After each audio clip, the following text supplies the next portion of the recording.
की बड़ी खबर खेल जगत से, जहां पर चैंपियंस ट्रॉफी से पहले एक दिलचस्प खबर सामने आई है। पाकिस्तान के पूर्व क्रिकेटर बासित अली ने ही अपनी टीम की पोल खोल दी है। उन्होंने आगामी चैंपियंस ट्रॉफी में भारत और पाकिस्तान के बीच होने वाले बहुप्रतीक्षित क्रिकेट मैच पर अपने विचार व्यक्त किए हैं। उन्होंने भारत को पसंदीदा टीम बताया। 23 फरवरी को दुबई में भारत और पाकिस्तान के बीच मुकाबला होना है। वैसे चैंपियंस ट्रॉफी में भारत और पाकिस्तान के बीच अब तक 5 मुकाबले खेले गए हैं। इनमें 3 मैचों में पाकिस्तान तो 2 मैचों में भारत ने जीत हासिल की। बासित अली ने अपने यूट्यूब चैनल पर अपना विश्लेषण साझा किया। उनका साफ तौर पर कहना है कि भारत की जीत की संभावना 70% और पाकिस्तान की 30% है। ऐसे में सोचेगा जरा, पाकिस्तान जो लगातार बड़ी बड़ी बातें यहाँ पर बोलता रहा है, वैसे में पाकिस्तान से ये तमाम तरह की वीडियोस निकलकर सामने आती हैं जो खुद पाकिस्तानी अपनी पाकिस्तान की पोल पट्टी खोलते नजर आते हैं। अब पाकिस्तान के पूर्व क्रिकेटर हैं बासित अली, और बासित अली ने कहा कि भारत की जीत के चांसेस 70% हैं, अमेरिका के जीतने के चांसेस 30% हैं, और ऐसे में पाकिस्तान नहीं बल्कि भारतीय क्रिकेट टीम उनकी फेवरेट टीम है।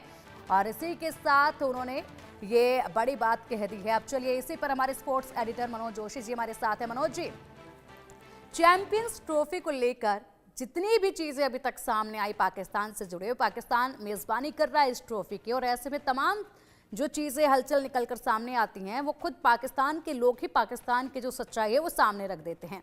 अब पाकिस्तान की पूर्व क्रिकेटर बासित जी ने यह कह दिया है कि उनकी फेवरेट टीम भारतीय क्रिकेट टीम है और 70% चांसेस जो हैं इंडियन क्रिकेट टीम के जीतने के, और 30% पाकिस्तानी टीम के जीतने के चांसेस हैं। व्यक्ति ने बात नहीं कही, एक बहुत ही जिम्मेदार आदमी ने ये बात कही है, और एक ऐसा खिलाड़ी जो अपने देश के लिए 19 टेस्ट मैच और 50 वनडे मुकाबले खेल चुका हो, और एक ऐसा खिलाड़ी जिसने भारत के खिलाफ शानदार 75 रन की पारी खेली थी, मुझे याद है नॉट आउट रहे थे और कब अपनी टीम को जिताया था उन्होंने। और इतना ही नहीं, एक अन्य मैच में भी उन्होंने कमाल का प्रदर्शन किया था।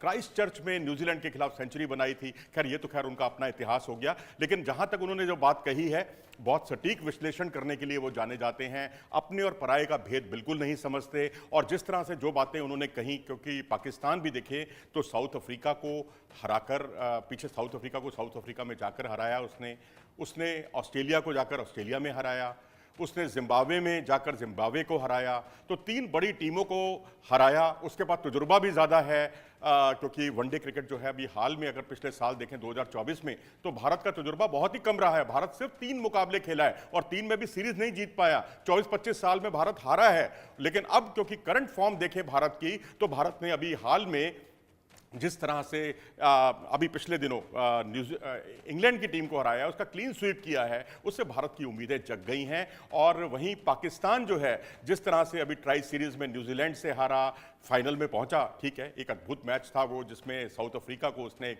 रिकॉर्ड तोड़ प्रदर्शन करके हराया। लेकिन अब इस तरह के रिकॉर्ड तोड़ प्रदर्शन कभी कभी होते हैं, वंस इन ए वाइल होते हैं, क्योंकि एक हम याद करें तो श्रीलंका के खिलाफ एक मैच था वर्ल्ड कप का 2023 का, जिसमें 340 प्लस कुछ स्कोर था जो चेस किया था पाकिस्तान ने, और जिसमें अब्दुल्ला शफीक ने सेंचुरी बनाई थी, रिजवान ने सेंचुरी बनाई थी। उसके बाद ये लम्हा अब आया है जाकर, जो कि साउथ अफ्रीका के खिलाफ देखने को मिला, जहां एक बार फिर रिजवान ने सेंचुरी बनाई, और इस बार उनके उप कप्तान सलमान आगा ने उनका बहुत अच्छा साथ दिया। तो इस तरह से पाकिस्तान टीम जीती है। तो इस तरह के अजूबे कभी कभी होते हैं। अगर इस तरह के अजूबे पाकिस्तान करने की आदत डालेगा तो वो बेहतर प्रदर्शन कर सकेगा, लेकिन बॉलिंग उसकी निराश कर रही है। बिल्कुल, और अभी हाल ही में अगर मनोज जी बात करें तो रोहित शर्मा ने जो पारी जो जड़ी थी, जिस तरीके से वो वापस अपने फॉर्म में आए थे, उसकी तारीफ भी बासित अली ने की थी। उस दौरान भी 3 दिन पहले की बात है, बासित अली ने जमकर तारीफ की थी रोहित शर्मा की, और ऐसे में वो खुलकर कह रहे हैं कि पाकिस्तान तो जो है वो सेमीफाइनल में भी नहीं पहुंच पाएगा। जी बिल्कुल, मैं तो कहूंगा कि केवल बासित अली ही नहीं, पाकिस्तान का बहुत बड़ा अवाम या बहुत क्रिकेट को बहुत नज़दीक से देखता है, और जो अपने और पराये का भेद नहीं करता, वहाँ पर अगर आप देखें तो बहुत पॉपुलर हैं वहाँ पर सचिन तेंदुलकर, विराट कोहली। और हमारे यहाँ भी देखें तो जब युवा खिलाड़ी जब जाते हैं अपने क्रिकेट खेलने के लिए, क्रिकेट करियर की शुरुआत करने, तो उनके पिता जो हैं अक्सर कोच को ये कहते हुए दिखाई देते हैं कि हमारे बेटे को बिल्कुल वसीम अकरम बनाना। तो ये दोनों मुल्कों को एक दूसरे के नज़दीक लाने का काम करता है। तो मैं समझता हूं कि अब वक्त ऐसा आ गया है कि दूध का दूध और पानी का पानी हो ही जाएगा, क्योंकि तजुर्बे में नो डाउट पाकिस्तान ऊपर रहा। हाल में उसने 2-3 सीरीज जीती, 3 सीरीज लगातार जीती। भारत ने सीरीज खेली नहीं है, और सिर्फ खेली है तो इंग्लैंड से खेली है, और वहाँ उसने क्लीन स्वीप किया है। तो उसके बावजूद अगर भारत फेवरेट है तो उसकी बात समझी भी जा सकती है, क्योंकि भारत आईसीसी रैंकिंग में बहुत ऊपर है। ओडीआई वर्ल्ड कप में हम लोग फाइनल तक पहुंचे थे, अकेली टीम थी भारतीय टीम जो एक भी मैच नहीं हारी थी, और पाकिस्तान सेमीफाइनल तक भी नहीं पहुंच पाया था। तो मैं समझता हूं कि आज के दौर में देखा जाए तो बैटिंग हो बॉलिंग हो, हर मोर्चे पर हम थोड़ा भारी पड़ते हुए दिखाई दे रहे हैं।